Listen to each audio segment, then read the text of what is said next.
বাংলাদেশ এখন সন্ত্রাসের দেশ, চাঁদাবাজির দেশ, হত্যাকাণ্ডের দেশ, অবৈধ ক্ষমতা দখলকারীর হাতে বাংলাদেশ আজকে সেই সুনাম সম্পূর্ণভাবে নস্যাৎ হয়ে গেছে।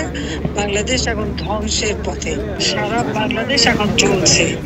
জেলা, উপজেলা, ইউনিয়ন পর্যন্ত মামলা দিয়ে হয়রানি করা হবে অথবা আগুন দিয়ে পুড়িয়ে দেওয়া হবে। এই দুটি কাজই তারা করতে পারে।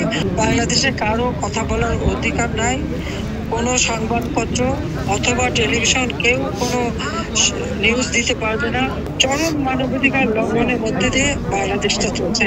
এই ধরনের একটা অন্ধকার যুগের দিকে আমাদের দেশটাকে ঠেলে দিচ্ছে, দেশের মানুষকে ঠেলে দিচ্ছে। আশ্রয়ের মাধ্যমে যাদের পরিবার ঘর দিয়েছি সেগুলো দখল করে নিচ্ছে।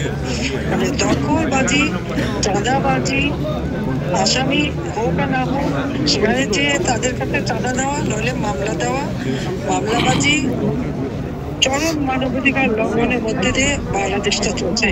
এই অবস্থা থেকে মুক্তি পাওয়াটাই হচ্ছে এখন সব থেকে বড় প্রয়োজন, দেশের মানুষকে রক্ষা করার।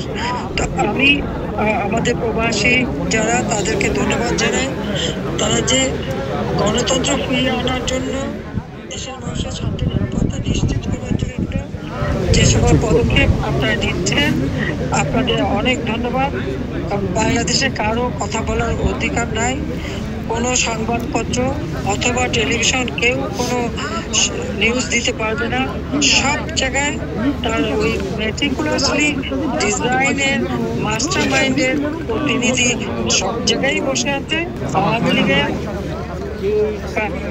লক্ষাধিক নেতা কর্মী তাদের বাড়িঘর পুড়ে অঙ্গার হয়ে গেছে এবং যার ভুক্তভোগী আমাদের অনেকে প্রবাসীও। তো আমি আপনাদের সবাইকে এইটুকু বলবো যে দেশের মানুষের জীবন মান রক্ষা করা, তাদের জীবনের শান্তি ফিরিয়ে আনা, কর্মসংস্থান ব্যবস্থা করা, দ্রব্যমূল্য নিয়ন্ত্রণ করা, ন্যায় বিচার নিশ্চিত করা, আইনের শাসন নিশ্চিত করা, এটা একান্তভাবে অপরিহার্য। তার জন্য আপনারা যে আন্দোলন করছেন সেজন্য আপনাদেরকে আন্তরিক ধন্যবাদ জানাচ্ছি। আর আন্তর্জাতিকভাবেও আমার এটাই আবেদন থাকবে যে একবার ফিরে দেখুন, আওয়ামী লীগ 2009 সাল থেকে এই 24 সাল পর্যন্ত বাংলাদেশকে উন্নয়নের রোল মডেল হিসেবে বিশ্বব্যাপী প্রতিষ্ঠিত করেছিল। বাংলাদেশ ছিল বিশ্বের কাছে উন্নয়নের বিস্ময়। আর দুর্ভাগ্যের বিষয়, সেই বাংলাদেশ এখন সন্ত্রাসের দেশ, চাঁদাবাজির দেশ, হত্যাকাণ্ডের দেশ, অবৈধ ক্ষমতা দখলকারীর হাতে বাংলাদেশ আজকে সেই সুনাম সম্পূর্ণভাবে নস্যাৎ হয়ে গেছে। বাংলাদেশ এখন ধ্বংসের পথে। এই ধ্বংসের হাত থেকে দেশ ও জাতিকে সকলে মিলে রক্ষা করতে হবে, সেটাই আমার সকলের কাছে আবেদন। সবথেকে দুঃখের বিষয়, জাতির পিতার নাম মুছে ফেলা, তারকে অপমান করা।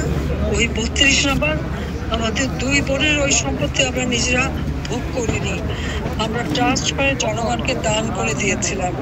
আমাদের স্বাধীনতার স্মৃতি বিজড়িত, সেটাও আগুন দিয়ে পুড়িয়ে দিয়েছে। আর আমাদের বাড়িঘর সব পুড়িয়ে লুটপাট করা হয়েছে।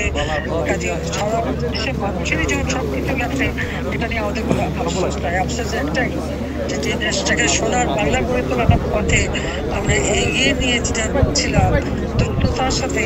বাংলাদেশের মানুষের জীবন বা উন্নত ছিল, কোথাও হাঁকার ছিল না, কোথাও ভিক্ষাবৃত্তি ছিল না। মানুষের জীবনে স্বস্তি ফিরে এসেছিল, সেটাকেই নস্যাৎ করেছে। এবং সাধারণ মানুষ, সাংবাদিক, সংস্কৃতিসেবী, সংখ্যালঘু সম্প্রদায়, ব্যবসায়ী সম্প্রদায়, প্রত্যেকে আজকে জীবনে হাহাকার। দিতে হবে, এটাই আমার একমাত্র বক্তব্য। সবাইকে ধন্যবাদ জানাচ্ছি। জয় বাংলা, জয়।